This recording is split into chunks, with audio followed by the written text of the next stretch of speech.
Thousands of our army and paramilitary forces have lost their lives due to the terrorism that has been perpetrated by our neighboring country called Pakistan.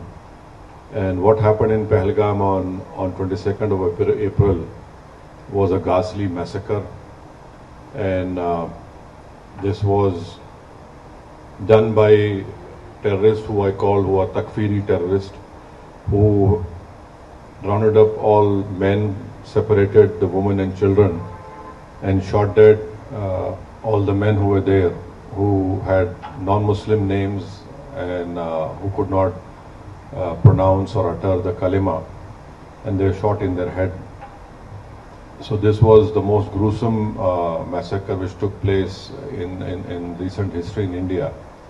And as a result, subsequently, you know that my government had to reply on the 8th of May, and we had hit 9 headquarters of proscribed terrorist organizations which were proscribed by United Nations. And then subsequently, you know, the developments that took place. The Pakistani DGMO had to call the India DGMO asking for a cessation of all firing.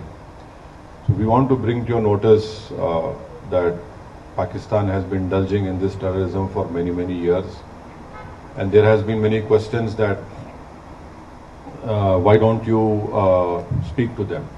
Why don't you talk to them?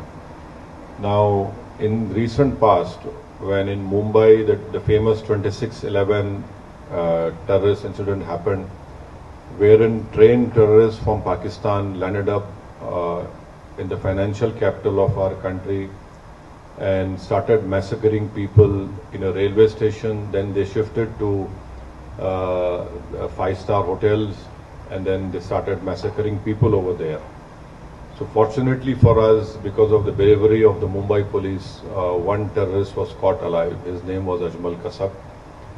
The Indian legal system followed all the due process of law, and Ajmal Kasab was sentenced to death.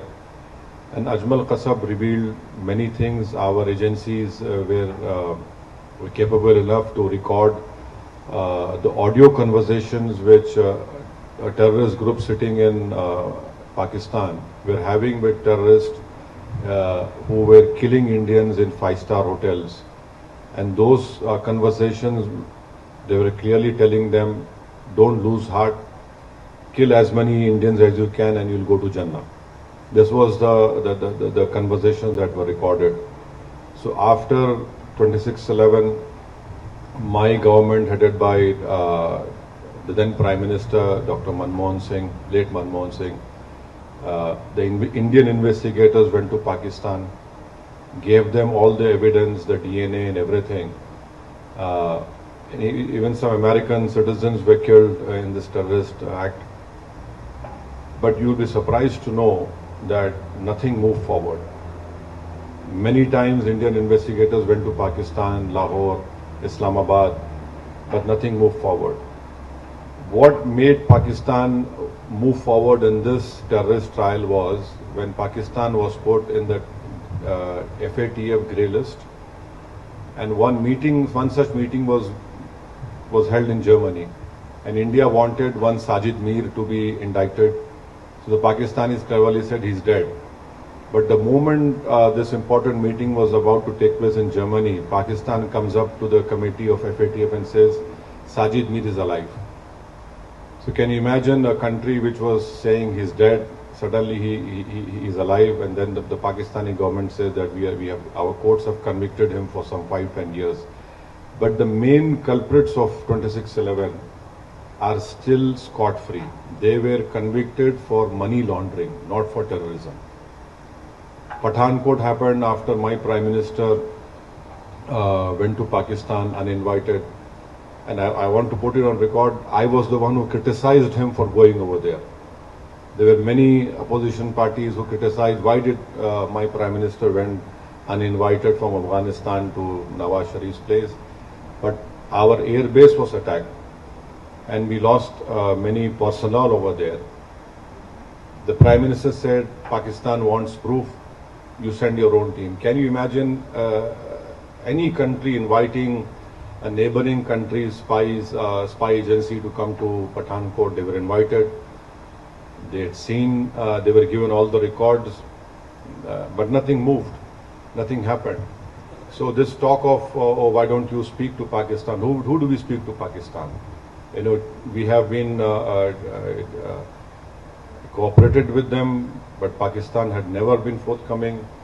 So Pakistan army, Pakistan deep state is hell-bent on destabilizing India. We don't run, as our head of delegation must have told you, India does not run any terrorist camps. India does not indulges in any terrorism in anywhere. And now Pakistan has the cheek to say all these things. So the best thing now, which the Kingdom of Saudi Arabia, the Kuwait government and the Bahraini government, we have requested them when the delegation had met that they must ensure that Pakistan must be brought back in FATF grey list. That is where we will be able to control this terror financing of all these terrorist organizations. And do you know that when this person was made the field marshal in Pakistan, a US designated terrorist called Muhammad Ehsan was sitting right beside the field marshal.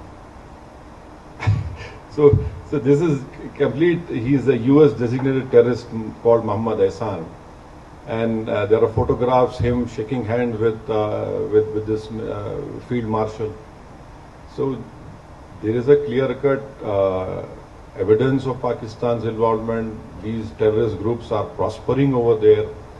They are being trained over there. And their whole task is to destabilize India, to create more Hindu-Muslim riots in India. And the most unfortunate part is that Pakistan gives out a wrong message to the Arab world and to the Muslim world that we are a Muslim country and India is not a Muslim country. But Your Excellency, you know, you have more knowledge about worldly affairs, that there are 240 million proud Indian Muslims living in India. And not only that, we have our Islamic scholars are much better than any scholars in the world. They can speak the best of Arabic language. In fact, we have some famous Islamic scholars who have done great work in the Hanafi fiqh jurisprudence, and their judgments are accepted by the religious scholars of anywhere in the world. So this Pakistan's false propaganda that India is hurting us because we're a Muslim country, it is completely wrong. And in fact, Pakistan, if it stops these Takfiri terrorist groups, there will be stability in South Asia, there will be progress in South Asia. And Pakistan has put obstacles even in the SARC. India wanted a bilateral railway agreement between all the SARC countries. India wanted Bangladesh, India train, but Pakistan has always not allowed it. So we hope that our delegation, which is here on this purpose to request you to bring to your light what Pakistan has been doing in India, and this false propaganda of Pakistan that they have this great military prowess and nothing like that. What happened on the 9th? Their 9 air bases were targeted. If India had wanted, we could have completely damaged those air bases, but we wanted to show them a mirror and say that, look, we are warning you, don't do it. Don't force us to go on that path, wherein instead of creating a crater, we'll create graves for you. But 9 terrorist organizations' headquarters were targeted, and another shocking thing was this person who led the namaz-e-janaza of all those terrorists who were killed over there. The namaz-e-janaza was performed by a person who's again a designated US terrorist. And in namaz-e-janaza you have these proscribed organization members along with the Pakistani army. So this is a clear proof, and this TRF, which is a new name for LET, we had gone to the United Nations not once, 4 times, and told the United Nations Sanction Committee 1624 that This is a new name of this terrorist organization. We said this in December 23, we said this in now May 24, and unfortunately our fears had come true, and we lost 26 young people. A girl who got married 6 days ago became a widow on 7th day. So these are all tragedies which we have been facing. So for us, this is not a matter of to do politics. Yes, when we go back, we'll be opposing BJP, we'll be opposing Nishikant Dubey tooth and nail. But here, this is a matter of security of our country, integrity of our country, and we would request the Kingdom of Saudi Arabia also that you have faced terrorist acts in May 2003 and 8 years ago at Aramco, so we hope that, and also you know very well that the Ulema Council of Saudi Arabia have given a fatwa against terrorism. In that fatwa, they have clearly stated that financing of terrorism, you are complicit in the terror act. We hope that the Kingdom of Saudi Arabia has stood with us, and we are proud of the relationship which we have with Kingdom of Saudi Arabia.